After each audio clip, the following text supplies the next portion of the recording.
saw on Channel 10 about a week ago, there was a segment on the farmers in Leeson dumping their beautiful oranges.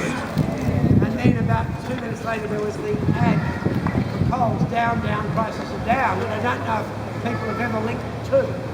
But if you're going to beat the prices down so they can make more and more profits, we'll end up going up again. Thank you. Hello, thank you. Can you hear me? Well, look, thanks very much for coming. It's a very serious issue for people in South Australia. I produced this magazine, and hold on, they're getting a few of these posters and things up. So, would someone like to grab hold of one of them? Yep.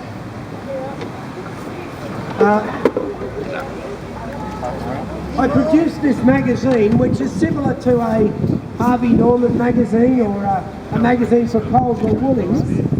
It's over a year's work to explain the necessity of having a fair balance in Australian and foreign ownership. I love this one, Murdoch censors our dick. Yes. Murdoch stops free speech, Aussie owned okay, stop the sell-off.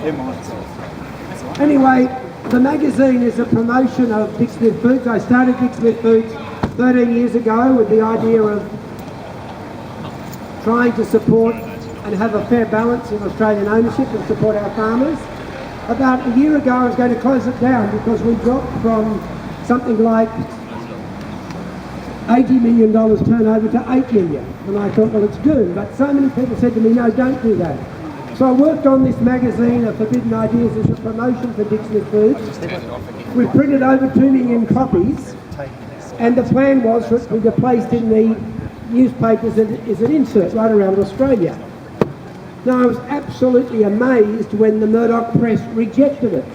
It was rejected by Kim Williams, who's the chief executive in Australia, without even reading the magazine. He saw the cover, which is all I had at the time, and I said, I'll send you a copy of the magazine, but he wrote back and he rejected it.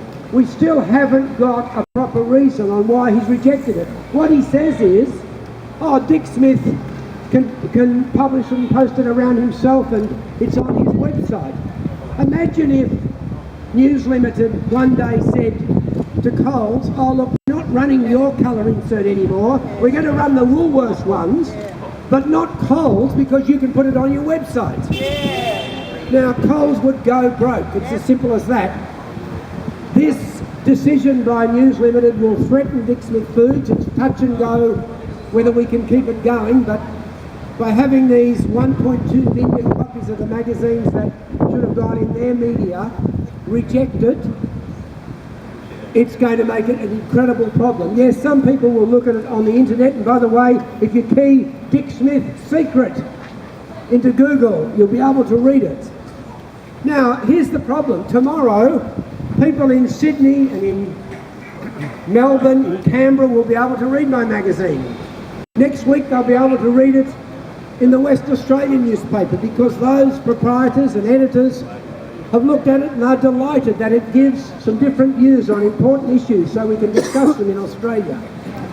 But you here in Adelaide, you're treated as some type of second-class citizens. You can't be contaminated with views that go against the views of the Murdoch press. That's the decision they've made. They've rejected $180,000 of income so we don't have free speech. I haven't been able to get a sensible reason from News Limited on why they're rejecting the magazine. It's completely harmless to them. There's nothing in it that I haven't said for the last 10 years. Yes, some people say, oh, it criticises the Murdoch press. Well, actually it just answers the criticism that they've constantly given to me, that I haven't objected to. They say that I'm responsible for the Cronulla race rights because I link Australian ownership with supporting the home team. And my view on this is quite simple. When if I went to the Olympic Games, or I did in Sydney, I support Australia. Americans support America. I believe we should support our own farmers. Thank you. Now, I think one of the reasons, first of all, I think they've made an enormous mistake, and I'd like to ask the editor, Sam Weir. Is Sam Weir here, by the way, the editor of the Advertiser? Come on, Sam. Now, coming down, Sam. Coming down, Sam. Come on down, Sam. I'd like him to come down and to make a decision. He's supposed to be independent, isn't he? Yeah. Well, he can make a decision to run my magazine. So people in South Australia, remember, I was going to run it in the suburban newspapers. I thought, can't run it in the Advertiser, I'll run it in the suburban newspapers. Then I was told, oh no, Rupurt Murdoch owns all of those. How did you ever let this happen here? And understand, he's an American. There's a banner here that says, come back Yank. Come back Yank. I wish he'd come back here. I like strong media proprietors. If he lived here with his kids, he'd be making decisions about Australia. Because there's plenty of people in America making decisions that are positive about their country. What's wrong with that? That's fantastic. Exactly as you say. So I asked, what about the journalists upstairs? I know the editor and the journalist here and the Advertiser would love to run my magazine. By the way, if you go out tomorrow morning and buy the Financial Review, you'll be able to see it. So he hasn't been able to stop it completely, has he? Now, what is more serious about this is the number of politicians who have said to me, Dick, your views about the fact that we can't have perpetual growth in the use of resources and energy and population, that's not possible in a finite world, we agree with them. These are federal politicians and state politicians. But then they add, but Dick, I couldn't possibly say it. I would be destroyed by the Murdoch press. And here's the problem. Kim Williams talks about freedom of the press and lack of censorship. I don't think he realises that it stops free speech if you're so powerful that people are frightened of you. And that's what's happened in this country. We've seen what's happened in the UK, where Rupert Murdoch was walking in the back door of number 10 Downing Street. They said, don't come in the front door. It was all arranged for him to go on the back door. The same thing happens here. Our politicians are scared of the power of the Murdoch press. It's not what we want. It's not what we want. Now I'm calling on Julia Gillard and Tony Abbott to come out and be game and say, Mr. Murdoch, run Dick Smith's magazine. Yeah! Do you reckon they'll be game? No! Isn't that amazing? I ask your Premier here to come out and say, Mr. Murdoch, run Dick Smith's magazine. Same strings. Same strings. Yeah. No, well, look, I'm sympathetic with them. If I was a politician, I would be very concerned, because you know what's going to happen. In England, they put private detectives on chasing people and tapping phones and everything. It's very, very sad. What I'm saying to the journalists here, if you act independently, well, you'll be thrown out. You'll be like Gary Linnell, the editor of the Daily Telegraph in Sydney, who was just liquidated one day, a bit like Stalin's times. And when we all asked, what's happened to Gary Linnell? He was the editor of the Daily Telegraph. No one knew. He didn't even know. Sacked. That's how it goes. But if all the journalists got together and said, this is ridiculous, we're proud Australians, we run magazines for Harvey Norman, we run them for Coles and Woolies, we run them for the American craft, why can't we run the magazine for Dick Smith Foods? Yeah. And if they all got together, believe it or not, this magazine would be run. What about the printers? I think there are some people from the printing union here. Why don't you say, hey, we're not going to print until you agree to put the magazine in. What's wrong with a bit of free speech? Yeah. Of course, the magazine covers some issues that we're not allowed to talk about, and that is the fact that many people want Australia to keep growing to 100 million, and as I show in the magazine, at the growth rate of last year, 2.1% per year, will end up with 1 billion people in 100 years' time, and no one really believes that is sensible. And all I'm asking for is we have some fair and open discussion on this. We don't intimidate our politicians. I think I'm a moderate, I'm a right-wing capitalist, understand that. And I'm very proud of this country. Most people understand I don't earn an income out of Dick Smith Foods because I'm very well off. I've done incredibly well out of this country. And the Dick Smith Foods is run to ease my guilt conscience of the fact that I've done so well when there are so many people, especially our farmers and our people out in our food processing businesses, who are ploughing their crops back into the ground. It doesn't make me feel good. But when something like this magazine is censored, probably on the orders of someone who's an American who changed his citizenship to American so he can make more money. And a Republican. Right. Now, that really irritates me. So what we've all got to do is to get onto Twitter. I'm not even onto Twitter, I don't know how to use it, it's too complex for me. But those of you young people who followed me from the university, thanks for coming down and holding up a few banners and showing your support. Here they are over there. I was honoured to have my photograph taken with you. Get onto Twitter. He's called @Rupurt Murdoch, pretty simple. And say, Mr. Murdoch, tear down this wall, remove the censorship, let Dick Smith's magazine run in your newspapers. Thank you very much for listening to me.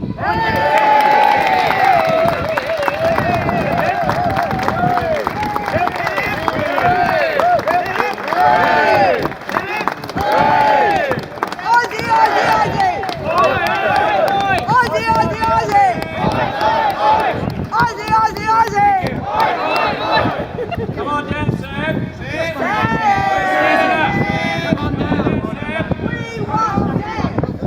Look at the banner there, Save Aussie Farmers. Can you imagine, in the magazine when you see it, there's an advertisement for a beautiful Australian beetroot. Because I met this farmer who had this magnificent crop and he was ploughing it back into the ground. There's 1 billion people starving on this earth. What would we be doing that for? And I'm asking you, as you know, Heinz sacked everyone, moved off to New Zealand, no doubt it'll then be to China. Are we prepared to pay 20 or 30 cents more to have a viable farming community and food security? Are we? Yes! The problem is, Coles and Woolworths have so much pressure to endlessly increase profits, because that's what we, the shareholders, have to have endless profit growth, that the only way they can now increase profits, they've taken over just about every business in Australia. Yeah. They've taken over all the hotels. Woolworths is the largest operator of poker machines. Yeah. I'm waiting for Coles. When will they be announcing they'll be taking over the brothels? Well, they're legal and you'll be able to get growth. But we are reaching the limits of growth, and then otherwise decent people. I've met many of these people who are senior people in Coles and Woolworths, absolutely decent, and they say, Dick Smith, you are right, we don't like what we're having to do, but we will get the sack if we don't have endless profit growth, and it's almost impossible. And the only way we can get endless profit growth now is for everything to come from China. Well, surely we should have some food security here. And most of us live in cities, like I do, but we drive into the country towns and we think, gee, we want these to remain. We want to have a balanced community where the farmers can at least earn a living. Thank you. Have I said enough? By the way, there's magazines to be given out. Please grab one. And wouldn't it be fantastic if the editor will come down and make the decision that he's going to run the magazine. We've got 180,000 copies, have all been printed. He's going to make a decision and run the magazine. Is he here, the editor? Come on, Sam! Not, come down, Sam!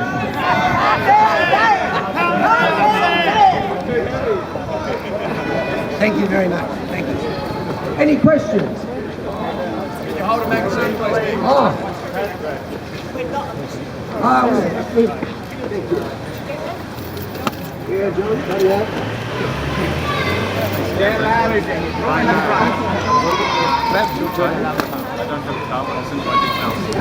Very hard. The beetroot will be available soon to get Coles and Woolworths to buy it, because it was 15 cents dearer, because we wanted to support the cannery. It was very difficult, but I went to the top and they finally made the decision. Now it's up to the Australian public to pay that bit extra, otherwise the last Australian cannery will close down.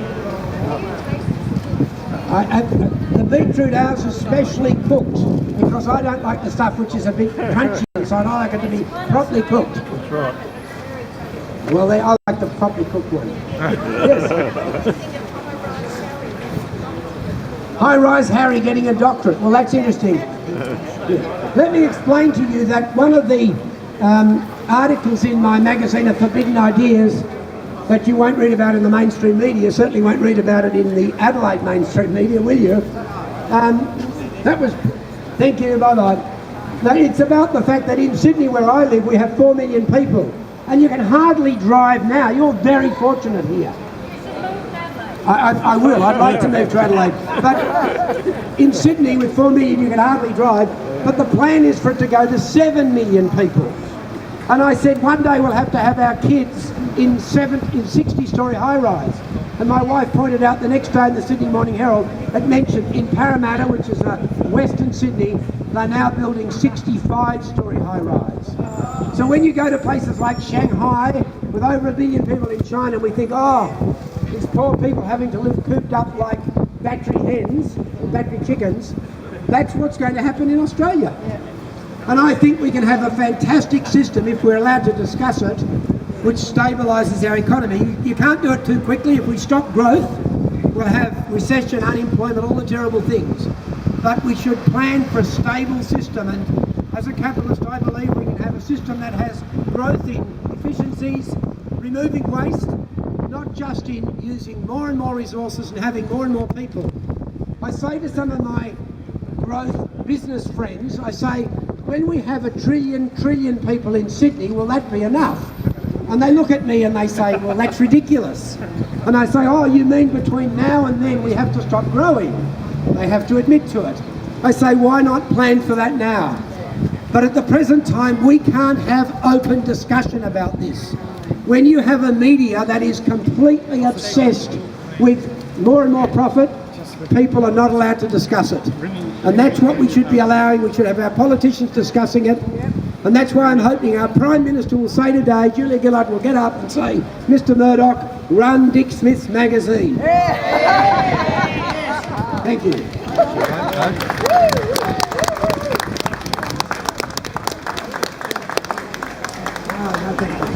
Now, does the media want me somewhere? Aren't you interested? Thank you. They're all getting Thank you, into John. signing. Yes, do you remember?